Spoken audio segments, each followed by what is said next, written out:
I'm here in Northern Ontario. It's a early autumn day, or late summer maybe, and I decided to take a trip up here with my family. We're just staying in a cabin near a lake where this stream that I'm beside kind of goes to.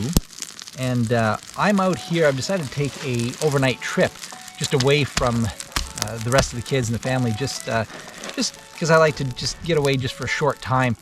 And one of the things that I have a challenge with, and some of you guys might too, is that I have diabetes. And it's not just diabetes, it's type 1 diabetes.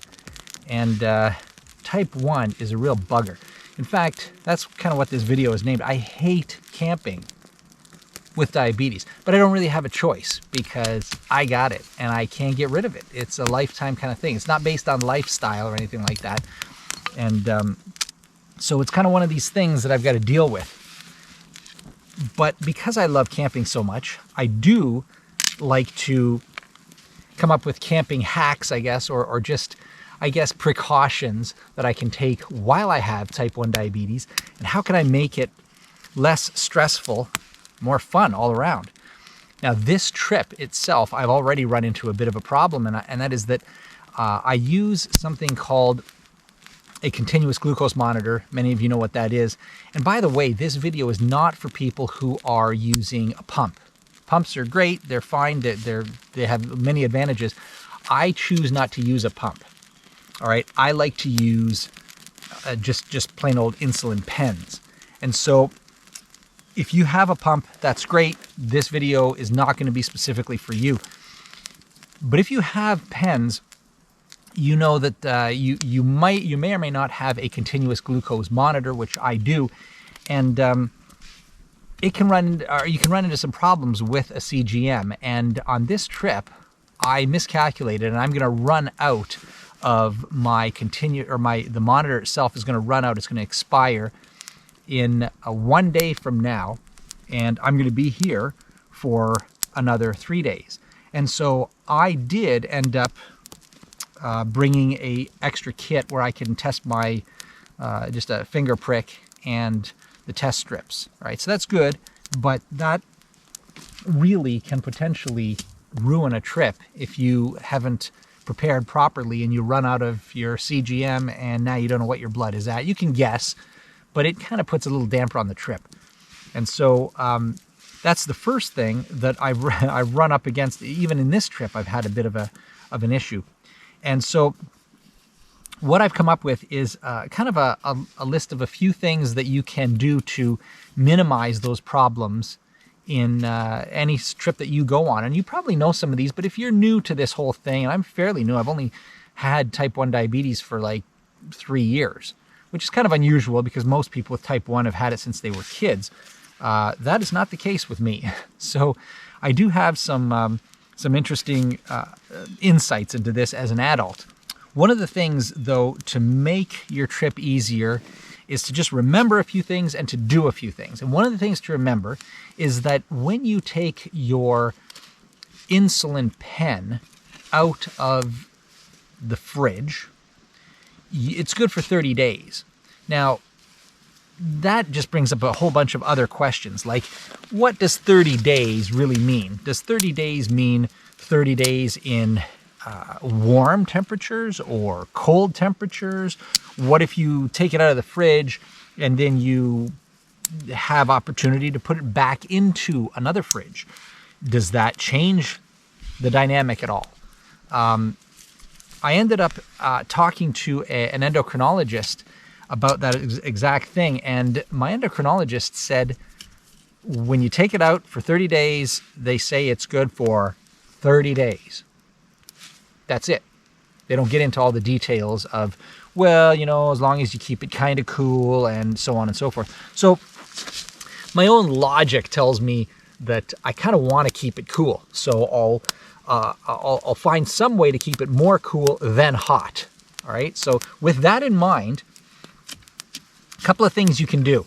First of all, you can, if you're at a campground where, you know, it's like a state park or a provincial campground, You can, of course, buy some ice. Just bring a cooler and pop your insulin in a cooler in some sort of container. I've got this one right here, waterproof container meant specifically for insulin.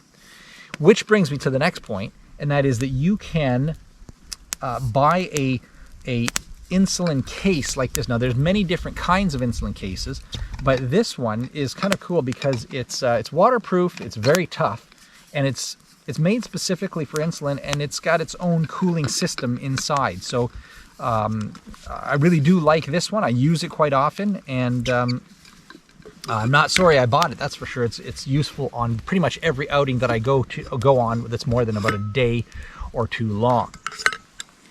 So one of the things that makes life easier for me is that I use a continuous glucose monitor. It's from Freestyle, it's called the Libre, and it's really contingent upon whether you can afford it or not. If you can, if your insurance covers it, or if you can afford the price for it, it really is helpful. And it eliminates daily finger pricks, and you can check your status, blood sugar status, anytime, really quick, 100 times a day, no pricking and no continual purchase of test strips. But the meters only last like 10 or 15 days, depending on where you are. And, you know, they're not super cheap. So you got to be mindful of that.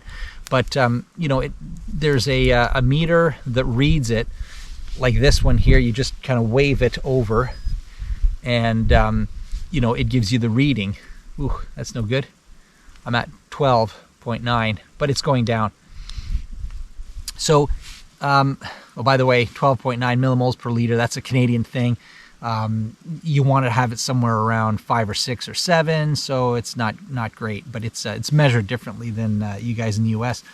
But anyways, keep in mind that when you have your insulin in a cooler, that's the only thing you want cool. You don't want any of your backup meters, your test strip meter, or your Freestyle Libre meter cool. All right, don't be fooled into thinking that that's a good way to go. You don't want it cool. Here I am talking to you, and I let the fire go out. Oh well, I'll start it up later. We'll have something to drink. One other thing that's really helpful in my world anyway is to have one of these guys. It's to have solar panels, and this is really, really effective to charge either your cell phone, which is also able to read your continuous glucose monitor from Freestyle, the same as this meter is. This comes with it, or you can, I mean, it's meant to be used with it, or you can use an app on your phone. In either case, it needs to be charged, and you might run out of a charge. So, and if you have your cell phone, you surely will. And so that's why I use the solar panels. In fact, I have 2 of these, so I never run out of power. And of course, I usually like to document my trips that I go on, and I'm using a GoPro right now, and of course the GoPro battery needs to be charged, and this is good for that as well. So whether you want to document your trips or you've got diabetes and you want to keep your instruments powered up, you want something like that. Those are just a few of the things that I've discovered that are helpful. Bring a cooler for your insulin, make sure everything is not cooled though, but if you're on a longer trip, of course, the ability to keep this cool is, you know, it's not as viable. However, you'll want to start off the trip with the freezing, whatever it's called here, the gel. It's not really a gel pack, but it's the material that freezes inside. It'll stay frozen for a couple of days at the most. And then after that, you're kind of on your own, but again, remember the 30-day deal, right? So maybe take it out of the fridge, put it in here, you buy yourself an extra couple of days, and then once it runs out, you have a sturdy case. It's no longer cool, but now the 30-day countdown begins, and of course you can always put this in the water to help keep it a little bit cool. So guys, I hope those tips have been a little bit useful.